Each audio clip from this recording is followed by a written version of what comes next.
Welcome back, everybody, to another edition of the Statesman.com Blitz for high school sports. Yep. Talking football again. 4 games we're going to talk about with Thomas T.J. Jones. I'm Rick Cantu. Let's start from the top. Cedar Ridge. Excellent start to the season. Yeah. They're playing one of the state's heavyweights in Temple. Yeah, at Cedar Ridge, they're undefeated. They've outscored their opponents 131-10. But Temple is way better than anyone they've played. I still think Cedar Ridge wins this game. Why? Because they beat Waco Midway 52-3, okay? And Waco Midway beat Temple. Easy math. I'm going to agree. I'm going to take Cedar Ridge. You mentioned the defense, only giving up 3 points a game. Yep. But on the other hand, Temple, they average 30 points per game, so it's going to be offense and defense. Yeah. Game 2, now this is desperation time. Anderson, Austin, 0-3, 0-3. Something's got to give. Yeah, and these are former district rivals. You know, Austin High dropped down to 5A, and they're taking a different approach to non-district. Anderson, a 6A team, is playing a bunch of 5A schools in non-district, while Austin High is playing more 6A schools. Who wins this? I think Anderson wins. They have a running back, Coy Fulmer, a sophomore, who ran for 148 yards against LBJ. I think he's the difference in this game. Anderson wins a close one.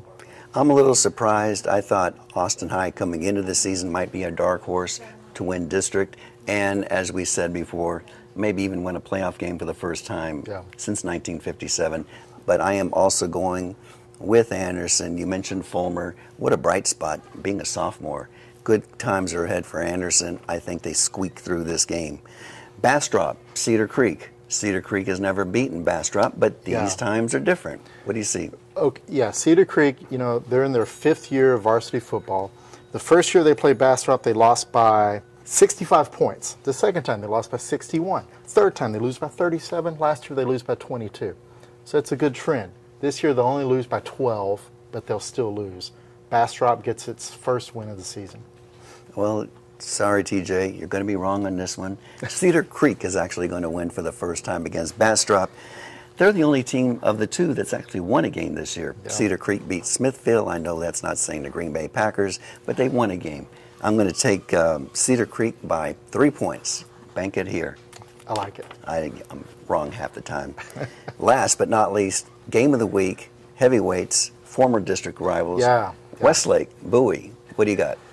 Wow, Bowie's defense is good enough to win. And you know, Bowie has won 2 of the last 3 meetings between these 2 schools.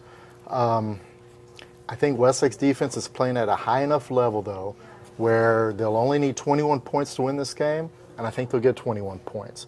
Pflugerville is the common opponent for these teams. Bowie shut out Pflugerville 7-0. Westlake shut out Pflugerville 35-0. Westlake wins. Ordinarily, I would say Westlake wins too. I think they've got a better pedigree. They've obviously went to the state finals last year.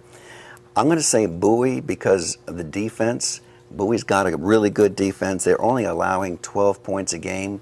I think that I might have taken the Chaparrals had Sam Ellinger still been playing, even though Matthew Gency has been playing really well in his place. Bowie's the home team. Bowie's going to be fired up. This is going to be their circle of the calendar game of the year. I'm taking Bowie in a close one. It'll be good. And that'll wrap us up for another edition of Statesman Blitz, high school football. Again, with Thomas T.J. Jones, I'm Rick Cantu, and until next time, I hope your favorite team wins.